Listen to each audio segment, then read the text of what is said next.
त रउआ लोगन के का लगत रहे बाबू कि पावर स्टार पवन सिंह के 2025 में कौनो बोलबम सॉन्ग ना आई?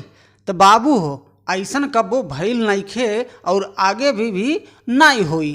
तो रउआ लोगन के आज के वीडियो में एक बहुत बड़ा गुड न्यूज देवे के खातिर आपके है गरीब छोट भाई आ गइल बा।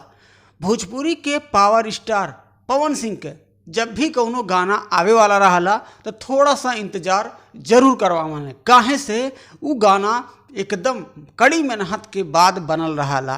तो रउआ लोग के हम बता दें कि 2025 के पहला कांवर भजन लेके आ रहल बाटे आपन पावर स्टार पवन सिंह जी। तो चलिए हम कुछ आपके दिखा दी है पोस्टर व हमरे स्क्रीनिया पे देख ली जा। जौने गाना के टाइटल बा हरियर चूड़िया खातिर।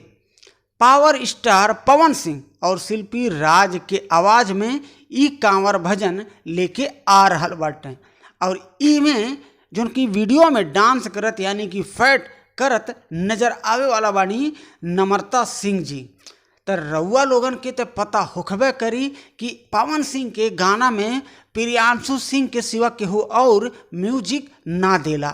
तो प्रियांशु सिंह जी म्यूजिक देले बाटे ये गाना में और ये गाना के लिखले बाटे रोशन सिंह विश्वास जी और ये गाना के जो वीडियो डायरेक्टर बानी विभांशु तिवारी जी।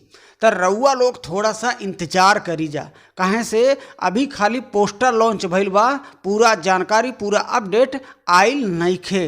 ई गाना के जब भी लॉन्च कइल जाई टी सीरीज हमार भोजपुरी यूट्यूब चैनल बा और वही चैनल से ई गाना के लॉन्च कइल जाई। तो रउआ लोग हमेशा बनल रही अपने है गरीब छोट भाई के चैनल पे। बहुत जल्द ई गाना के अपडेट हमारे चैनल के माध्यम से रउआ लोगन तक पहुंच जाई।